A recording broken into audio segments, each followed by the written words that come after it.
ఈరోజు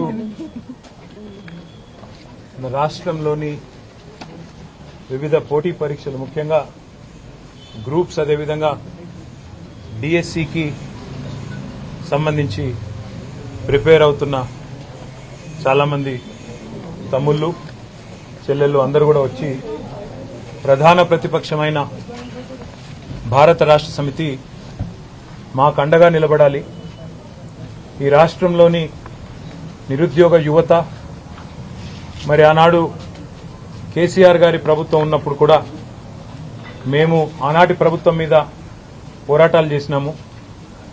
మీరు 9.5 సంవత్సరాల పాటు ఆనాడు జరిగిన ఉద్యోగ నియామకాల్లో పారదర్శకంగా చాలా పెద్ద ఎత్తున నియామకాలు జరిగినప్పటికీ అక్కడక్కడ చిన్న చిన్న పొరపాట్లు జరిగినప్పుడు మీ మీద కూడా పోరాడాము. అదేవిధంగా ఈరోజు ఇప్పుడున్న కాంగ్రెస్ ప్రభుత్వం ముఖ్యంగా మాకు ఎన్నో హామీలు ఇచ్చింది, ఆ హామీలు అమలు కావడం లేదు. కాబట్టి మీరు ప్రధాన ప్రతిపక్షంగా ప్రజల తరపున మా తరపున గొంతు విప్పండి, పోరాడండి అంటూ వారు అందరూ కూడా కలిసి వచ్చి వారి సమస్యలన్నీ కూడా వివరించి చెప్పడం జరిగింది. ప్రధానంగా వారు ఈరోజు లేవనెత్తిన అంశాల్లో కాంగ్రెస్ పార్టీ ఆనాడు ప్రతిపక్షంలో ఉన్నప్పుడు వార్షిక జాబ్ క్యాలెండర్ విడుదల చేస్తాము, ఒక పద్ధతి ప్రకారం రిక్రూట్మెంట్ చేస్తాము, ఏ నోటిఫికేషన్ ఏ రోజు వస్తుందో ముందే తారీఖుతో సహా తేదీతో సహా ప్రకటిస్తున్నామని చెప్పి పెద్ద ఎత్తున ఆనాడు పత్రికల్లోనే జాబ్ క్యాలెండర్ పేరిట అడ్వర్టైజ్మెంట్లు రిలీజ్ చేయడం జరిగింది. చాలా పెద్ద ఎత్తున తెలుగులో ఇంగ్లీష్లో అన్ని రకాలుగా వారు విడుదల చేశారు. అందులో వారు చెప్పిన దానిలో ముఖ్యంగా మరి గ్రూప్ 1 జూన్ 1 నాడే విడుదల చేస్తాము, ఫిబ్రవరి 1 నాడు విడుదల చేస్తాము. గ్రూప్ 2 మరి ఏప్రిల్ 1 విడుదల చేస్తాము నోటిఫికేషను. గ్రూప్ 3 జూన్ 1 విడుదల చేస్తాము. గ్రూప్ 4 కూడా June 1. Assistant executive, assistant engineer, PR, ఆర్ఎండ్బి, ఆర్డబ్ల్యూఎస్ అదేవిధంగా పబ్లిక్ హెల్త్ డిపార్ట్మెంట్ ఇవన్నీ కూడా మే 1 నాడు విడుదల చేస్తాము. అగ్రికల్చర్, హార్టికల్చర్, వెటర్నరీ పోస్టులకు సంబంధించి మే 1 నాడే జాబ్ క్యాలెండర్ విడుదల చేస్తాము, నోటిఫికేషన్ విడుదల చేస్తాము. Assistant motor vehicle inspectors, town planning officers, agriculture extension officers ఇవన్నింటికి సంబంధించి జూన్ 1 నాడు విడుదల చేస్తాము. Transport constables, excise constables, police constables సంబంధించి మార్చి 1 నాడు విడుదల చేస్తాము. జూనియర్ లెక్చరర్లు, పాలిటెక్నిక్ లెక్చరర్లు, డిగ్రీ కాలేజ్ లెక్చరర్లు, అసిస్టెంట్ ప్రొఫెసర్లు, ఫిజికల్ డైరెక్టర్లు వీటికి సంబంధించి ఏప్రిల్ 1కి విడుదల చేస్తాము. ఉపాధ్యాయులకు సంబంధించి ఇట్లా డిఎస్సి, మెగా డిఎస్సి విడుదల చేస్తాము. అదేవిధంగా విలేజ్ రెవెన్యూ ఆఫీసర్స్, జీపీ సెక్రటరీలు, మండల స్థాయి సాంకేతిక సిబ్బందికి 1 జూన్ నాడు విడుదల చేస్తామని చెప్పి దాదాపు 10 నోటిఫికేషన్లు ఏవైతే ఇప్పటికే ఇవ్వాల్సి ఉండెనో అవి ఇవ్వకుండా ఇచ్చిన మాటలు నీటి మూటలు అని తేల్చేసిన వైనం మన కళ్ళ ముంగట కనబడతా ఉన్నది. అదేవిధంగా గ్రూప్ 2, గ్రూప్ 3 ఈ రెండింటికి సంబంధించి స్వయంగా ఈరోజు ముఖ్యమంత్రిగా ఉన్న రేవంత్ రెడ్డి గారు గ్రూప్ 2లో 2000 ఉద్యోగాలు పెంచుతాము, గ్రూప్ 3లో కూడా వేలాదిగా ఉద్యోగాలు పెంచుతాము. కేసీఆర్ గారు చేయలేదు, కేవలం 783 పోస్టులే పిలిచినాడు, నేను 2000 చేస్తానని చెప్పి రేవంత్ రెడ్డి గారు చెప్పారు. గ్రూప్ 3లో కూడా వేలాదిగా ఉద్యోగాల సంఖ్య పెంచుతా అన్నారు, ఏ ఒక్క మాట కూడా నిలుపుకోలేదు. అదేవిధంగా మెగా డిఎస్సీ అన్నారు, మొదటి కేబినెట్లోనే మెగా డిఎస్సీ ప్రకటిస్తామన్నారు. మరి ఇప్పటిదాకా ఈ ప్రభుత్వం వచ్చిన తర్వాత, కాంగ్రెస్ ప్రభుత్వం వచ్చిన తర్వాత 2 పనులు చేసినారు. కేసీఆర్ గారి ప్రభుత్వంలో ఇచ్చిన గ్రూప్ 1 నోటిఫికేషన్ రద్దు చేసి తిరిగి 60 పోస్టులు యాడ్ చేసి కొత్తగా రీనోటిఫై చేసినారు. మెగా డిఎస్సీ అన్నారు, దగా డిఎస్సీ చేసినారు. కేసీఆర్ గారు 5000 ఉద్యోగాలతో డిఎస్సీ ప్రకటిస్తే దాన్ని రద్దు చేసి ఇంకొక 5000 మాత్రమే కలిపి ఇవాళ రెండోసారి మళ్లీ డిఎస్సీ అని మోసం చేసే ప్రయత్నం చేస్తా ఉన్నారు.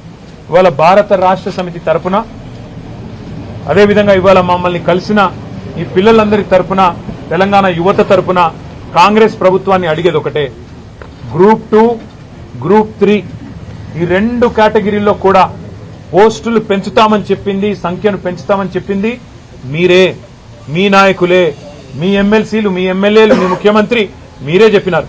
ఇవాళ సాంకేతిక సమస్యలు చెప్పి తప్పించుకునే ప్రయత్నం చేస్తా ఉన్నారు. కానీ వదిలిపెట్టే సమస్య లేదు. శాసనసభలో నిలదీస్తాం, అదేవిధంగా రాజ్యసభలో నిలదీస్తాం, శాసన మండలిలో నిలదీస్తాం. మాకెక్కడెక్కడైతే చట్టసభల్లో అవకాశం ఉందో అక్కడక్కడ ప్రతి చోట కూడా వదిలిపెట్టం, నిలదీస్తాం. అదేవిధంగా ఈ తమ్ముళ్ళకి చెల్లెలకు కూడా నేను చెప్పినాను, ప్రతి ఎమ్మెల్యేను కలవండి, ప్రతి నాయకుడిని కలవండి, ప్రతి ప్రజాప్రతినిధిని కలవండి, తప్పకుండా మద్దతు కూడగట్టండి.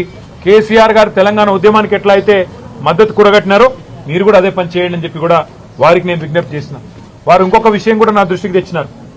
ఆనాడు శాసనసభలో బట్టి విక్రమార్క గారు 1:100 రేషియోలో మెయిన్స్ కి పిలవాలి, ఎక్కువ మంది గ్రామీణ ప్రాంత యువకులకు, యువతకు కూడా అవకాశం వస్తుందని చెప్పి నిండు శాసనసభలో ఆనాటి ప్రతిపక్షంలో ఉన్న నాయకుడు, శాసనసభ్యుడు బట్టి విక్రమార్క గారు ఈరోజు ఉప ముఖ్యమంత్రిగా ఉన్నారు.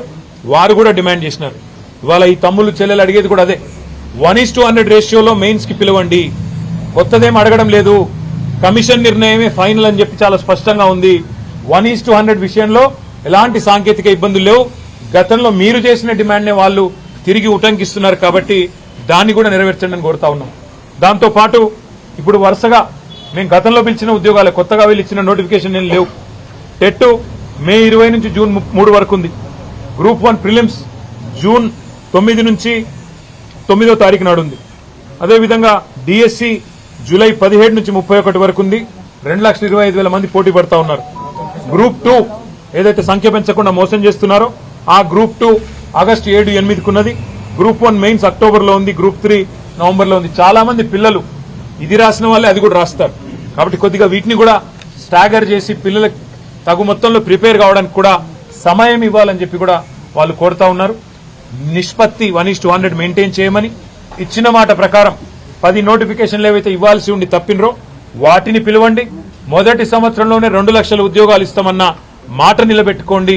వార్షిక జాబ్ క్యాలెండర్ విడుదల చేయండి. లేకపోతే తెలంగాణ యువతకు దన్నుగా, మద్దతుగా ప్రత్యక్ష పోరాటానికి కూడా భారత రాష్ట్ర సమితి యొక్క విద్యార్థి యువజన విభాగం, మా ప్రజాప్రతినిధులు అందరం కూడా కదం దొక్కుతాం. అందరం కూడా రోడ్డు మీదకి వస్తాం.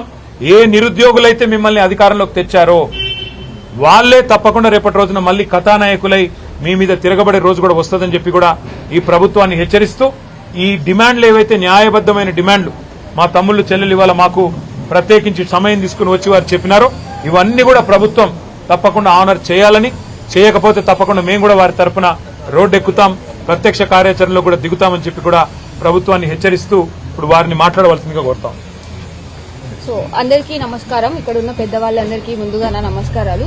సో ఈ రోజు మేము ప్రధాన ప్రతిపక్షమైన బీఆర్ఎస్ పార్టీ దగ్గరికి అండ్ మేము ముఖ్యంగా కేటీఆర్ గారు వర్కింగ్ ప్రెసిడెంట్ కాబట్టి కలవడానికి వచ్చిన మేజర్ రీజన్ ఏంటంటే, మేము ఎప్పుడైతే గవర్నమెంట్ ఫామ్ అయిందో అప్పటి నుంచి ఇప్పుడున్న పెద్దవాళ్ళు, కాంగ్రెస్ గవర్నమెంట్ లో ఉన్న పెద్దవాళ్ళందరినీ కలుస్తూనే వచ్చాం, ఇప్పటికీ కలుస్తూ ఉన్నాము. మేజర్ డిమాండ్ ఏ డిమాండ్ మీద కలుస్తున్నామంటే గ్రూప్ 2 and 3 పోస్టులు పెంచాలి, గ్రూప్ 1 1:100 రేషియోలో తీయాలి, మెయిన్స్ కి ఎలిజిబుల్ అయ్యే వాళ్ళని 1:100 రేషియోలో తీయాలి, డిఎస్సి సంఖ్య పెంచాలి, గురుకుల రిలేటెడ్ ఇష్యూస్ ఉన్నాయి అవి అన్ని సాల్వ్ చేయాలని చెప్పి మేము చాలా రోజుల నుంచి తిరుగుతూనే ఉన్నాం. కానీ ఇప్పటి వరకు మా గవర్నమెంట్ నుంచి ఎటువంటి రెస్పాన్స్ అనేది రాలేదు. సో మీరు ఎందుకు రెస్పాండ్ అవ్వట్లేదు ఏంటి? ఇప్పుడు మాట్లాడినప్పుడు మినిస్టర్స్ అంటారు మేము లీగల్ ఇష్యూస్ వస్తాయని అంటారు. లీగల్ ఇష్యూస్ వస్తాయి అనడానికి రీజన్ గ్రూప్ 1 లో మీరు 60 పోస్టులు పెంచి నోటిఫికేషన్ రిలీజ్ చేశారు కదా, గ్రూప్ 1 కి రాని లీగల్ ఇష్యూస్ గ్రూప్ 2 కి ఎందుకు వస్తాయి అనేది నేను క్వశ్చన్ చేస్తున్నా. ఫస్ట్ మీరే అన్నారు కదా, అప్పుడు బీఆర్ఎస్ గవర్నమెంట్ ఉన్నప్పుడు 5,000 తో డిఎస్సి రిలీజ్ చేసినప్పుడు ఇది మెగా డిఎస్సి కాదు, ఇది దగా డిఎస్సి అన్నారు కదా, మరి మీరెందుకు ఈ రోజు మెగా డిఎస్సి రిలీజ్ చేయట్లేదు, అన్ని పోస్టులు రిలీజ్ చేయట్లేదని నేను క్వశ్చన్ చేస్తున్నాను. ఇంకా గురుకుల రిలేటెడ్ ఇష్యూస్ కూడా ఇప్పటి వరకు ఎవరు ఎటువంటి ఏ రకంగా స్పందన, మొన్న మేము ధర్నా చేసినప్పుడు కూడా ఎంతసేపు ఉన్నా మిమ్మల్ని పార్టీ వాళ్ళు రెచ్చగొడితే చేస్తున్నారు అది అంటున్నారు. అది కాదు, మేము సొంతగా నిరుద్యోగులం బయటకు వచ్చి ప్రతి పార్టీని కలుస్తాం. ఈ రోజు మేము చెప్పేది ఏంటంటే ప్రతి ఒక్క లీడర్ ని కలుస్తాం. అది ఏ పార్టీ అనేది మాకు అనవసరం, ఎందుకంటే మేము ఏ పార్టీకి సంబంధించిన వాళ్ళం కాదు. ఎందుకంటే కొంతమంది పని కట్టుకొని కొంతమంది ఆవారగాలి పని చేస్తున్నారు, ఒక పార్టీలు రెచ్చగొడితే చేస్తున్నారు అంటారు. కాబట్టి నేను చెప్పేది ఒకటే గవర్నమెంట్ కి, మేము ఏ పార్టీకి సంబంధించిన వాళ్ళం కాదు.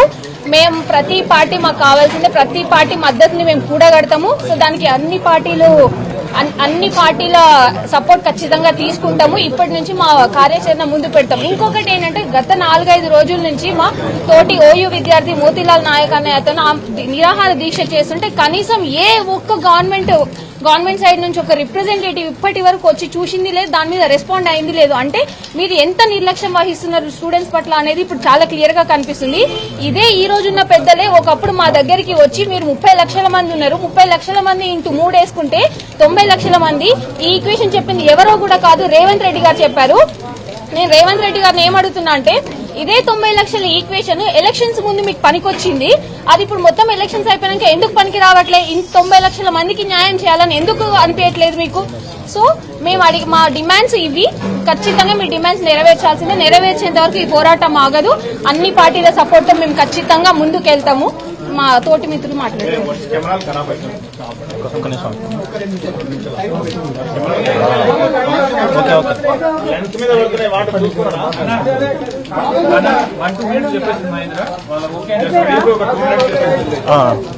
ఏదైతే గత ప్రభుత్వము, ఏదైతే ఈ ప్రభుత్వం ఇప్పుడున్న కాంగ్రెస్ ప్రభుత్వం ఏదైతే హామీలు ఇచ్చి వచ్చిందో ఆ హామీలను ఏదీ నెరవేర్చలేదు. క్యాలెండర్ ఇస్తానని చెప్పింది, క్యాలెండర్ ఇవ్వలేదు. మెగా డిఎస్సీ ఇస్తానని చెప్పింది, మెగా డిఎస్సీ ఇవ్వలేదు. పరీక్షకి పరీక్ష మధ్య వ్యవధి ఇస్తానన్నది, అది ఇవ్వలేదు. గ్రూప్ 1లో 1:100 పిలుస్తా అన్నారు, అది పిలవలేదు. ఏది పిలవకపోగా మేము ప్రతి ఒక్కరి దగ్గరకు వచ్చి రిప్రజెంటేషన్ ఇస్తే ఆ రిప్రజెంటేషన్ తీసుకుని ఎటువంటి స్పందన లేకుండా చూస్తాం చేస్తామనే ధోరణిలో ఉండడం వల్ల మేము ప్రతి ఒక్క నాయకులు కలుస్తున్నాం, ప్రతి ఒక్క ప్రతిపక్షాన్ని కలుస్తున్నాం. అందులో భాగంగానే ఈ రోజు వచ్చి భారత రాష్ట్ర సమితి వర్కింగ్ ప్రెసిడెంట్ గారిని కలవడం జరిగింది. ఇదే విధంగా అన్ని పార్టీల దగ్గరికి వెళ్తాము, అన్ని విద్యార్థి సంఘాల దగ్గరికి వెళ్తాము, అన్ని సంఘాల దగ్గరికి వెళ్తాము. ఇప్పటికైనా ప్రభుత్వం స్పందించకుంటే మా భవిష్యత్ కార్యాచరణ తప్పకుండా టీజీపీఎస్సీ ముట్టడికైనా మేము వెనకాడమని చెప్తున్నాము.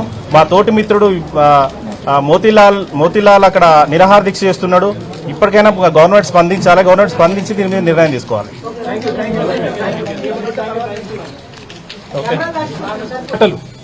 10 నోటిఫికేషన్లు ఏవైతే ఇప్పటికే ఇవ్వాల్సి ఉండేనో అవి ఇవ్వకుండా ఇచ్చిన మాటలు నీటి మూటలు అని తేల్చేసిన వైనం మన కళ్ళ ముంగట కనబడతా ఉన్నది. అదేవిధంగా గ్రూప్ 2